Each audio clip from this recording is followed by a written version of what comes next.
So far, we've looked at logarithms with different bases, like 2, 3, 5, and 10. We can have any positive number other than 1 as a base, but it turns out that there are two bases that are used most often, and these have specific names and specific notations. So let's look at these two. The first one is called the common logarithm, and it is the logarithm that has base 10. The reason this is very important and often used is because we use a base 10 numbering system. So of course it makes sense that we are often looking at exponents and logarithms that have base 10. So instead of writing log base 10 of x, when we're dealing with a common logarithm, we usually just write log of x. This is the notation that we generally use. It's kind of like when we write a square root. We don't generally write the index of 2. We just write the square root with no written index, and it's assumed that the number up here is an invisible 2. Whenever we have a logarithm without a base written, we're assuming that the base is 10 and that this is a common logarithm. So if we had something like log of 10, this is asking to which power do we raise 10 to get 10? And of course this is going to be 1. 10 to the first power is 10. If we were to have log of 100, this is asking to which power do we raise 10 to end up with 100.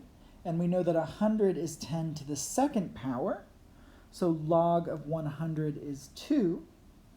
Now, what about log of 50? 50 isn't a nice power of 10. So in a situation like this, we will use a calculator to figure out what the logarithm is. Every scientific calculator should have a button that says log on it, and if you hit, depending on the calculator, either log and then 50, or some calculators have you enter 50 first and then hit the log button, it will give you an approximation of the logarithm, which in this case is about 1.69897. Now, it's important to make sure that you know how to use the calculator that you're using and that you're getting the right answers, because you don't want to wait until the test to find out that there's a problem with your calculator or that you don't know how to use it. So please, if you haven't done this yet with your calculator, please do it. And then for one more example, if we do log of 324, if you enter that into a calculator, you should get an answer that's approximately 2.5105. So make sure that you're capable of using your calculator correctly. So these are common logs with base 10. These are some of the most used logarithms that we have, but there is also another one that comes up often, and it has its own name. We can also talk about the natural logarithm, and this one has base e. We know e is an irrational number, approximately 2.7, and this ends up being very useful. So it also has a special name and a special notation. Instead of writing log base e of some number x, we write ln of x. This is our special notation that means we're looking at the natural log. And there should be an ln button on your calculator. So first, we're going to do a few with no calculators, and then we're going to do some that require a calculator. Let's look at ln of 1, ln of e, ln of e to the third power, and ln of 4.8. So this first one, ln of 1, is saying e to the what power is 1, and we know that if we raise anything to the 0 power, we get 1, so ln of 1 is 0. Next, we're looking at ln of e.